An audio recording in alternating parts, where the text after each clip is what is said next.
Bapak, Ibu, Saudara yang terkasih di dalam nama Tuhan kami Yesus Kristus, mari kita awali ibadah kita pada malam hari ini. Mohon pimpinan dari Tuhan. Mari kita tunduk kepala mengambil saat teduh. Ibadah hari ini kita lakukan dengan mengakui bahwa pertolongan kita datangnya dari Allah yang telah menciptakan langit dan bumi, serta kekal kasih setianya kepada kita. Amin.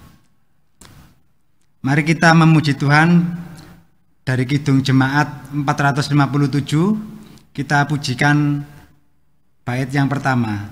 Kidung Jemaat 457, Ya Tuhan tiap jam.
Bapak, Ibu, Saudara yang terkasih, mari kita menyiapkan hati kita untuk menerima firman Tuhan, dan kiranya firman Tuhan nanti boleh kita terima dengan baik. Mari kita berdoa. Tuhan Allah Bapa kami yang bertata dalam kerajaan surga yang mulia, yang kami sembah dalam nama Tuhan kami Yesus Kristus, terima kasih ya Bapa atas segala penyertaan, perlindungan yang telah Kau berikan kepada kami hingga saat ini ya Bapa, sehingga kami pada hari ini boleh beribadah, memuji, memuliakan nama-Mu, dan mendengarkan firman-Mu ya Bapa. Kiranya Engkau pimpin, Engkau buka hati dan pikiran kami ya Bapa, sehingga kami boleh menerima firman-Mu dengan baik, dan kemudian kami boleh melakukan dalam kehidupan kami sehari-hari. Dan kami juga berdoa untuk hamba-Mu yang membawakan firman ya Bapa, kiranya Engkau pimpin, sehingga apa yang keluar dari mulut dan lidahnya hanyalah karena Engkau saja. Segalanya kami serahkan dalam tangan kuasa-Mu. Dalam nama Tuhan kami Yesus Kristus kami berdoa dan mengucap syukur. Amin. Bapak, Ibu, Saudara, mari kita memuji Tuhan kembali dari Kidung Jemaat 26. Kita pujikan ayat 1 dan ayat yang kedua.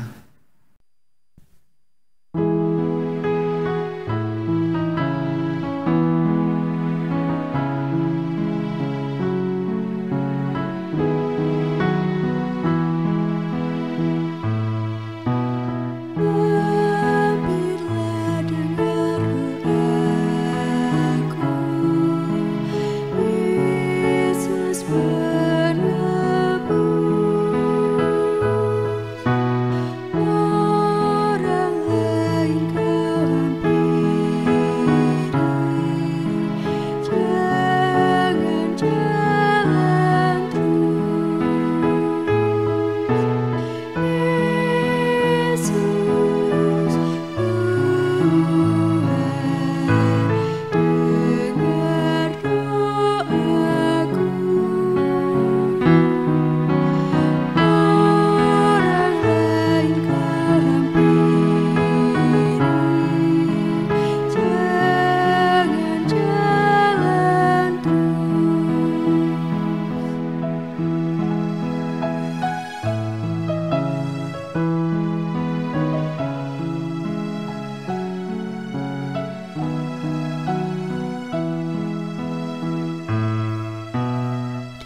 Bapak, Ibu, Saudara yang terkasih dalam Tuhan Yesus Kristus, tiba saatnya kita merenungkan firman Tuhan, dan tema pada malam hari ini yaitu bertahan dalam kesesakan dan Allah akan memberikan jalan keluar. Firman Tuhan diambil dari Mazmur 30 ayat 1 sampai 13. Mazmur 30 ayat 1 sampai 13. Saya bacakan, demikian firman Tuhan. Nyanyian syukur karena selamat dari bahaya. Mazmur, nyanyian untuk pentahbisan bait suci dari Daud. Aku akan memuji Engkau ya Tuhan, sebab Engkau telah menarik aku ke atas dan tidak memberi musuh-musuhku bersukacita atas aku. Tuhan, Allahku, kepadamu aku berteriak minta tolong, dan Engkau telah menyembuhkan aku. Tuhan, Engkau mengangkat aku dari dunia orang mati. Engkau menghidupkan aku di antara mereka yang turun ke liang kubur. Nyanyikanlah mazmur bagi Tuhan, hai orang-orang yang dikasihinya, dan persembahkanlah syukur kepada namanya yang kudus. Sebab sesaat saja ia murka, tetapi seumur hidup ia murah hati. Sepanjang malam ada tangisan, menjelang pagi terdengar sorak-sorai. Dalam kesenanganku aku berkata, aku takkan goyah untuk selama-lamanya. Tuhan, oleh karena Engkau berkenan, Engkau telah menempatkan aku di atas gunung yang kokoh. Ketika Engkau menyembunyikan wajah-Mu, aku terkejut. Kepadamu ya Tuhan, aku berseru, dan kepada Tuhanku aku memohon. Apakah untungnya kalau darahku tertumpah, kalau aku turun ke dalam lubang kubur? Dapatkah debu bersyukur kepadamu dan memberitakan kesetiaan-Mu? Dengarlah Tuhan, dan kasihanilah aku. Tuhan, jadilah penolongku. Aku yang meratap telah Kau ubah menjadi orang yang menari-nari. Kain kabungku telah Kau buka, pinggangku Kau ikat dengan sukacita, supaya jiwaku menyanyikan mazmur bagi-Mu, dan jangan berdiam diri. Tuhan, Allahku, untuk selama-lamanya, aku mau menyanyikan syukur bagi-Mu. Bapak, Ibu, Saudara, yang saya ambil pada renungan ini diambil dari ayat yang ke-11. Saya bacakan. Dengarlah Tuhan, dan kasihanilah aku. Tuhan, jadilah penolongku. Bapak, Ibu, Saudara yang terkasih dalam Tuhan Yesus, kita semua mengetahui bahwa pandemi COVID-19 ini sudah hampir setahun ada di Indonesia. Dan setiap renungan, setiap kebaktian selalu yang membawakan renungan selalu mengingatkan masalah pandemi ini. Memang kita semua dengan pandemi ini mengalami banyak kesusahan, baik masalah ekonomi, pekerjaan, hubungan, dan kesenangan-kesenangan yang lain, mungkin berwisata, kita semua dibatasi. Dan Bapak, Ibu, Saudara, di beberapa kota bukannya semakin menurun tapi semakin meningkat. Demikian juga pada ayat yang ke-11 tadi dikatakan, dengarlah Tuhan dan kasihanilah aku. Tuhan, jadilah penolongku. Di sini firman Tuhan mengatakan, pemazmur berada dalam sesuatu yang kesusahan, sehingga dia berseru-seru kepada Tuhan untuk minta tolong. Dan memang benar Bapak Ibu, bahwa dengan segala masalah yang terjadi dalam kehidupan kita, kita harus senantiasa berdoa dan mendekat dengan Tuhan. Mengapa begitu Bapak Ibu? Karena apa? Dengan masalah yang kita hadapi dan Tuhan mengizinkan pandemi ini terjadi, pasti ada sesuatu di balik ini semua.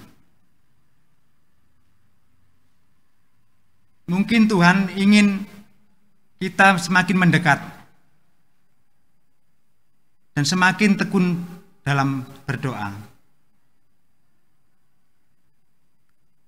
Bapak Ibu Saudara yang terkasih, di pergaulan saya itu sampai saat ini itu masih banyak sekali teman-teman yang menganggap corona itu tidak ada, dan banyak yang bilang corona itu tidak mempan bagiku.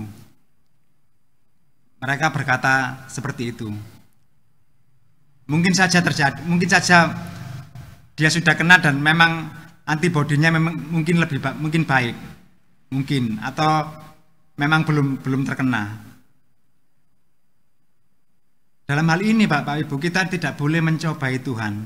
Karena apa? Kita sebagai manusia yang diciptakan Tuhan, diberi otak dan pikiran dan ilmu pengetahuan, kita harus senantiasa belajar. Memang Bapak Ibu, bahwa nyawa kita, kehidupan kita itu ada di dalam tangan Tuhan, tapi kita diberi akal dan pikiran untuk mengerti kehendak Tuhan. Misalkan saja seperti ini Bapak Ibu, contoh dari mencobai Tuhan. Misalkan kita duduk-duduk di rel kereta api, dan kereta relnya itu memang masih aktif, kereta apinya masih banyak yang lewat. Terus kita itu berdoa, Tuhan, kalau memang aku tetap hidup, aku akan hidup. Padahal kalau kita benar-benar tertabrak kereta api, 99% itu loh kita akan mati. Nah, dalam hal ini, meskipun kita berdoa, tapi kita tetap duduk-duduk di rel kereta api, pada waktu kereta api lewat kita tidak pergi, ya kita akan mati. Demikian juga dengan situasi keadaan ini. Jadi kita harus senantiasa menjaga protokol kesehatan dan menjaga diri kita, menjaga keluarga kita, senantiasa berjaga-jaga. Dan misalkan kita sudah berusaha menjaga jarak dan segala sesuatunya, dan akhirnya kita mungkin aja tetap terkena, kita juga tidak boleh khawatir Bapak Ibu. Kenapa?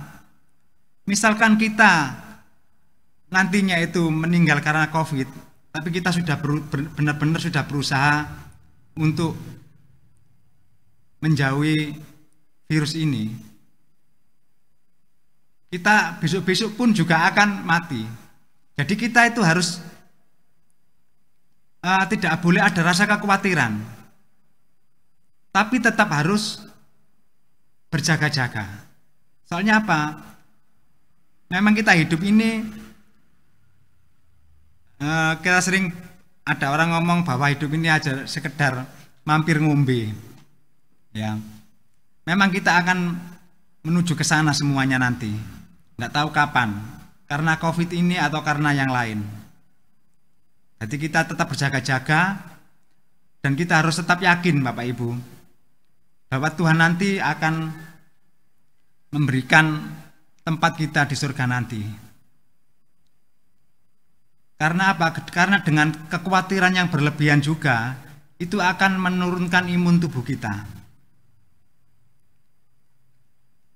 Mari Bapak Ibu kita baca di 1 Petrus 5 ayat 7. 1 Petrus 5 ayat 7.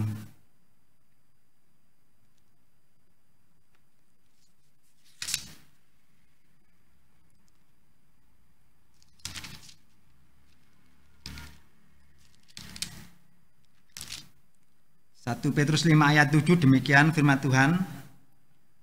Serahkanlah segala kekhawatiranmu kepadanya, sebab Ia yang memelihara kamu. Di sini sudah jelas Bapak Ibu, Tuhan berfirman kita menyerahkan kekhawatiran kita kepada Tuhan.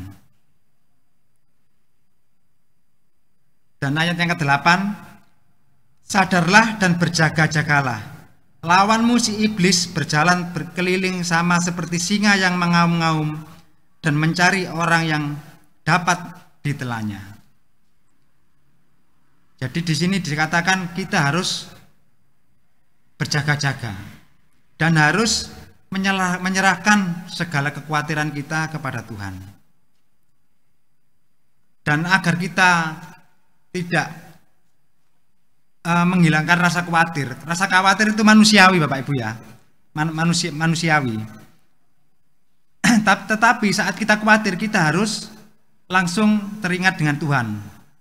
Dan salah satunya apa yang kita lakukan adalah dengan berdoa. Dan ini ada saya bawakan, ada doa agar tersampai dengan baik di hadapan Tuhan. Jadi agar doa kita itu bisa diterima dengan baik oleh Tuhan, itu ada beberapa poin.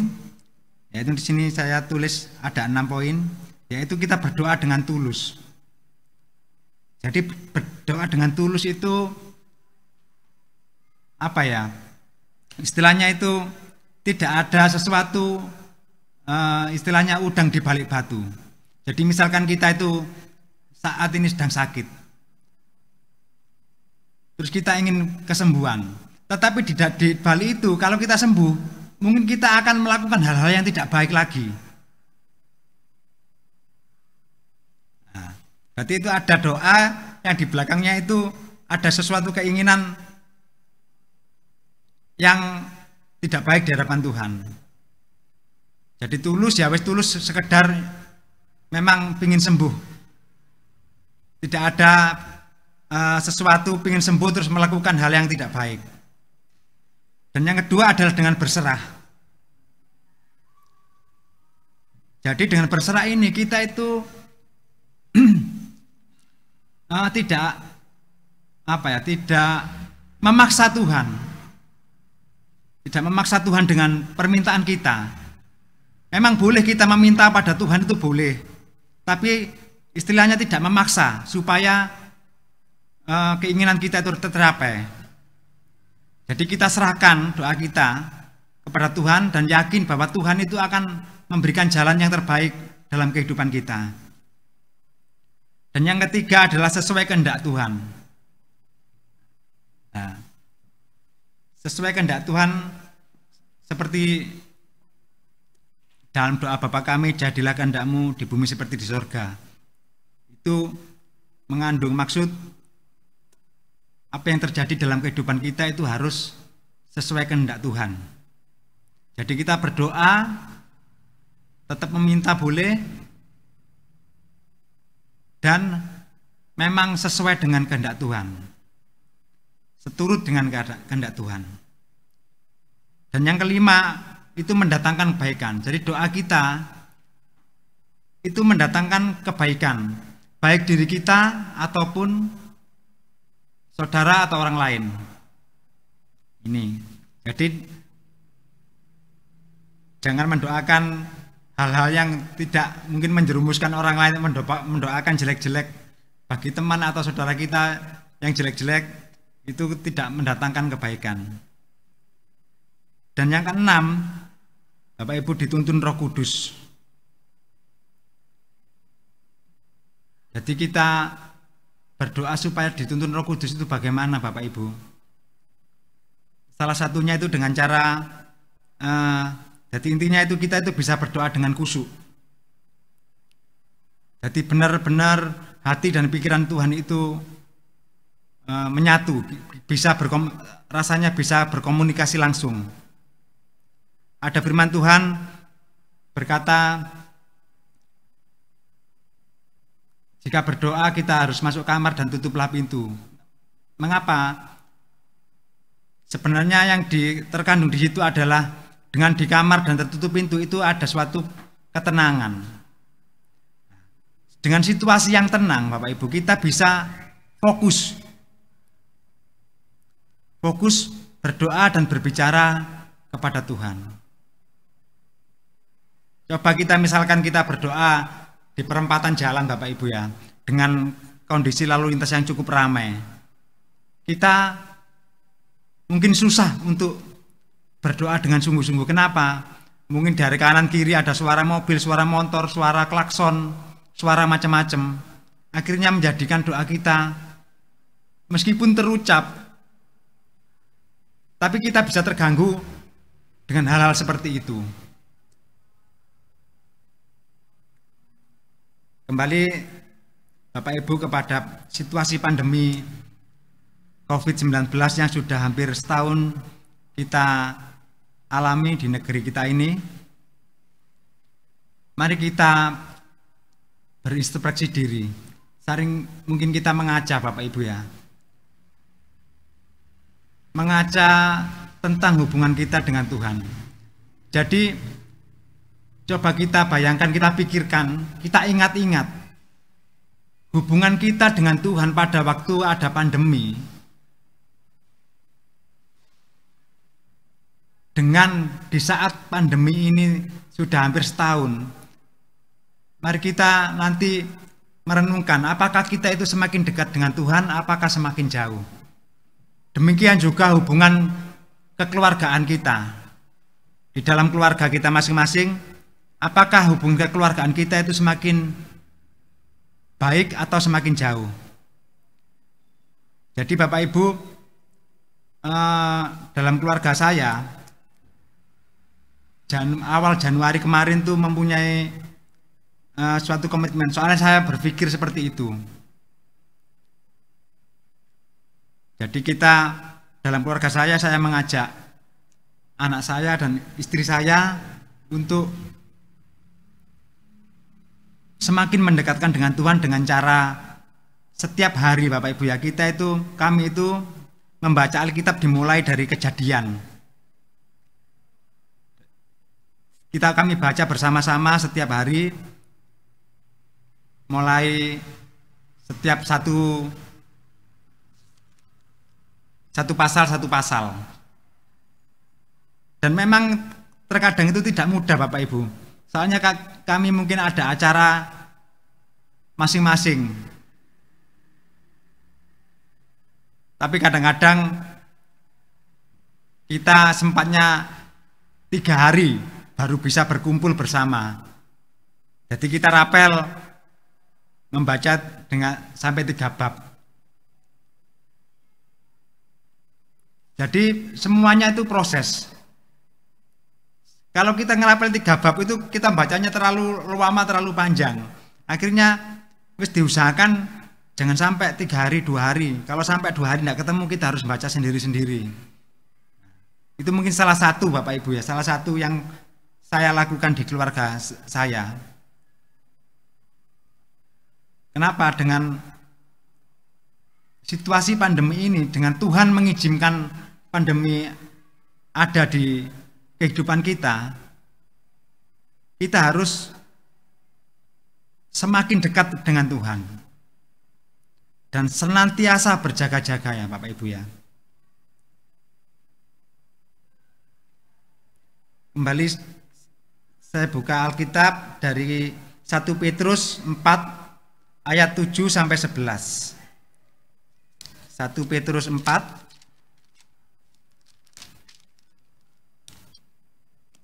ayat 7 sampai 11. Saya bacakan, demikian firman Tuhan. Hidup orang Kristen, kesudahan segala sesuatu sudah dekat. Karena itu kuasailah dirimu dan jadilah tenang, supaya kamu dapat berdoa. Tetapi yang terutama, kasihilah sungguh-sungguh tetapi yang terutama, kasihilah sungguh-sungguh seorang akan yang lain, sebab kasih menutupi banyak sekali dosa. Berilah tumpangan seorang akan yang lain dengan tidak bersungut-sungut. layanilah seorang akan yang lain sesuai dengan karunia yang telah diperoleh tiap-tiap orang sebagai pengurus yang baik dari kasih karunia Allah. Jika ada orang yang berbicara, baiklah ia berbicara sebagai orang yang menyampaikan firman Allah. Jika ada orang yang melayani, baiklah ia melakukannya dengan kekuatan yang dianugerahkan Allah, supaya Allah dimuliakan dalam segala sesuatu karena Yesus Kristus. Ialah yang mempunyai kemuliaan dan kuasa sampai selama-lamanya. Amin. Di sini Bapak Ibu, di ayat 7 dikatakan kita harus menguasai diri dan jadilah tenang supaya kamu dapat berdoa. Jadi kita harus menguasai diri dan menjadi tenang. Karena apa? Karena kalau kita tidak tenang, Tuhan menganggap kita tidak dapat berdoa. Gampang-gampangnya gitu. Jadi kita baru bisa berdoa kalau kita tenang dan dapat menguasai diri. Dan di satu sisi di ayat 8, tetapi yang terutama kasihilah sungguh-sungguh seorang akan yang lain, sebab kasih menutupi banyak sekali dosa. Di sini Bapak Ibu dikatakan dengan kasih. Jadi mungkin dengan pandemi ini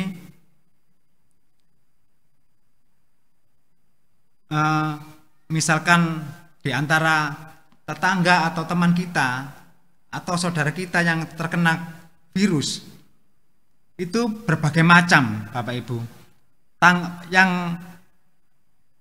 terjadi di sekitar kita, tanggapan orang-orang di sekitar kita. Jadi misalkan ada orang yang terkena, teman atau terkena, ada yang menanggapi salah satunya itu menjauh dan tidak mau dekat-dekat, dan seluruh keluarganya jangan diberi pesan jangan sampai ke rumahnya. Tapi ada lagi yang menanggapi yang berbeda, jadi merasa kasihan. Nah, setelah kasihan, ada yang sekedar kasihan, atau malah setelah kasihan melakukan sesuatu untuk membantu penyembuhan.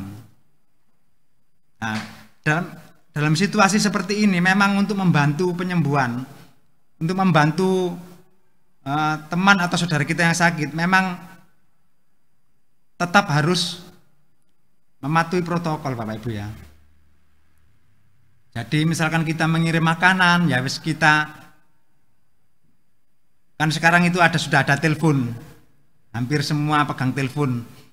Kita telepon, terus kita di depan rumahnya kita centelkan makanannya atau berbagai macam, atau misalkan saudara kita, teman kita itu membutuhkan bantuan apa, kita yang membelikan atau apa.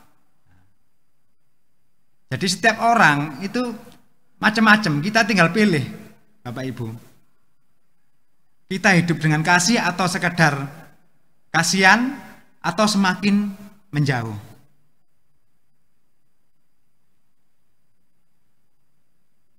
Jadi di sini dikatakan kasihilah sungguh-sungguh seseorang akan yang lain, sebab kasih menutupi banyak sekali dosa. Di sini dengan kita berbuat kasih akan menutupi banyak sekali dosa. Bapak Ibu yang terkasih dalam Tuhan Yesus, demikian firman Tuhan pada malam hari ini. Kiranya dengan firman ini kita boleh menjadi semakin hari semakin dekat dengan Tuhan dan semakin hidup penuh kasih. Kiranya firman Tuhan ini boleh menjadi pegangan dalam kehidupan kita masing-masing. Amin. Bapak Ibu yang terkasih dalam Tuhan Yesus, tiba saatnya kita mengumpulkan persembahan. Mari kita mengumpulkan persembahan dengan menyanyikan dari Kidung Jemaat 450, yaitu dengan judul Persembahan Hidup Kita Yang Benar. Kita pujikan bait pertama dan bait kedua.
Bapak Ibu yang terkasih dalam Tuhan Yesus Kristus, tiba saatnya kita berdoa syafaat. Mari kita satukan hati dalam berdoa. Mari kita berdoa.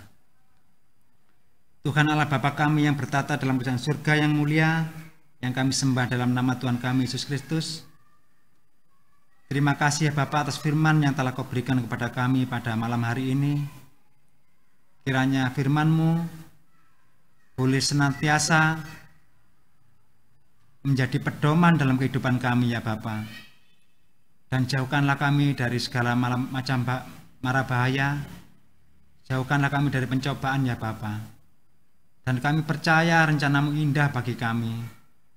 Dan bukan rancangan kecelakaan ya Bapa.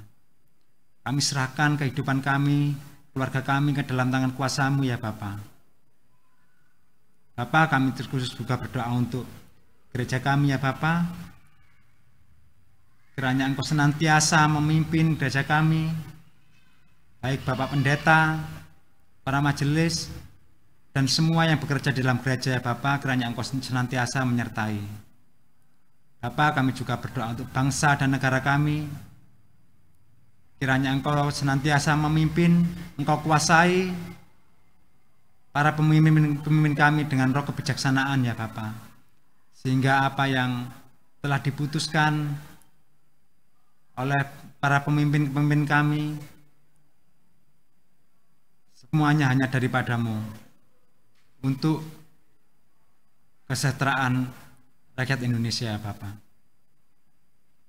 Bapa, kami juga berdoa untuk persembahan ya Bapa yang telah kami kumpulkan. Kiranya Engkau berkenan dan Engkau sucikan persembahan kami ini ya Bapa. Dan kiranya Engkau kuasai dengan Roh Kudus tangan-tangannya menggunakannya ya Bapa, sehingga nama-Mu semakin dipermuliakan di muka bumi ini. Bapa, Engkau tahu keadaan kami masing-masing ya Bapa.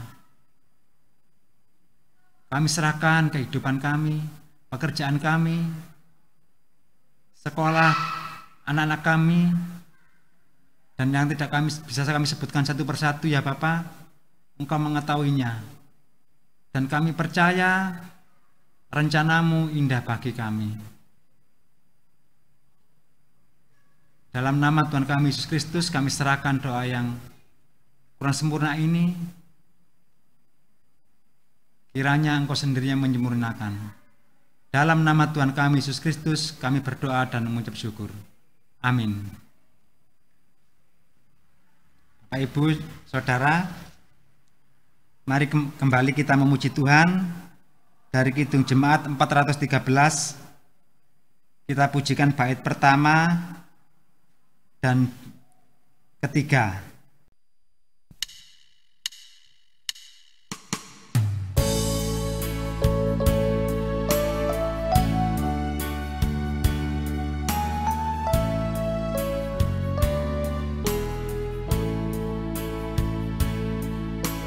Tuhan pimpin anakmu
Bapak Ibu yang terkasih dalam Tuhan kami Yesus Kristus, tiba saatnya kita akhiri ibadah kita malam hari ini dengan kita mohon tuntunan dari Tuhan dan mohon berkat. Mari kita berdoa. Kiranya damai sejahtera dan kasih setianya selalu menyertai kita hari ini sampai selama-lamanya. Amin.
Tuhan melindungi.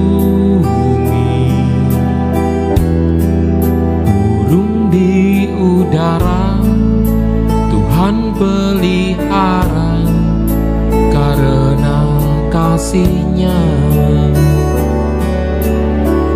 Tuhan selalu menolongku,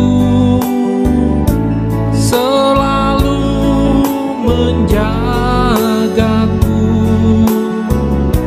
Sehelai di rambutku tak akan terjatuh tanpa seizin-Mu. Tuhan selalu menolongku, selalu menjagaku. Dia mengenyangkanku dan peliharaku seumur hidupku.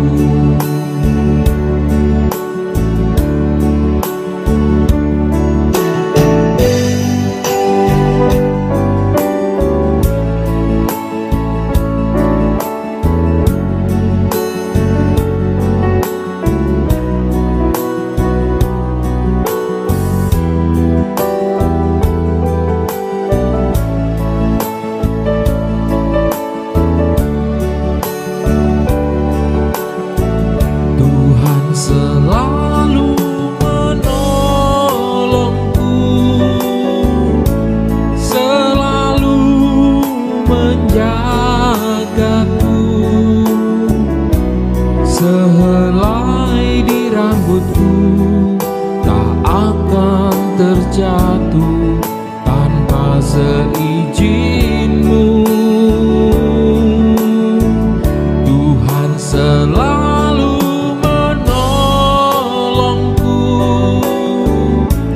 selalu menjagaku.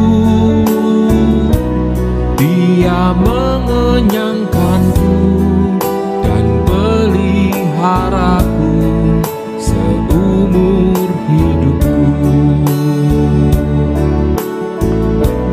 Dia mengenyangkanku dan peliharaku seumur hidupku.